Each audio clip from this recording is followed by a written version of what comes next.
Welcome to SysAdmin. In today's explainer, we are going to explore data communication principles and the OSI reference model. We'll quickly cover the basic communication model, dive into the OSI framework, and apply it to real-world troubleshooting.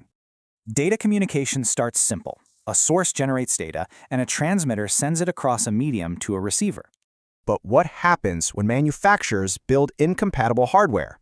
Complete networking chaos. It makes communicating and troubleshooting literally impossible. Enter the OSI model. It standardizes networks, giving us a unified big picture that completely simplifies enterprise troubleshooting. It divides network functions into 7 manageable layers, flowing right from physical hardware up to your software applications.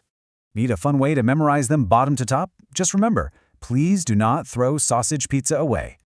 Let's break it down, starting with the upper 3 layers. These are mostly software handling application-level functions. Layer 7, the application layer, is the actual interface for end users, powering things like web browsers and email. Next, Layer 6, the presentation layer. It formats data syntax like JPEGs and handles absolutely crucial security encryption. Layer 5 is the session layer. It establishes, synchronizes, and finally terminates the virtual connections between your applications. Moving down, the bottom 4 layers control the actual end-to-end transport of data across your physical network hardware. Layer 4 offers connection-oriented protocols like TCP or connectionless rapid-fire communication using the User Datagram Protocol, or UDP.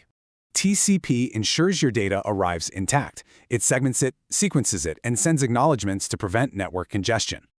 Layer 3 is the network layer. It uses logical IP addressing to find the absolute best routing path. This layer connects millions of networks worldwide, using super common routing protocols like IPv4, IPv6, and OSPF. Finally, data hits the data link and physical layers, converting into actual signals for the wired or wireless medium. In an enterprise environment, if a server fails, sysadmins use this layered model to isolate and systematically troubleshoot. To wrap up, the OSI model ends hardware chaos, standardizes 7 layers, and makes enterprise troubleshooting a total breeze. If you found this helpful, subscribe to SysAdmin Academy and continue building your IT expertise.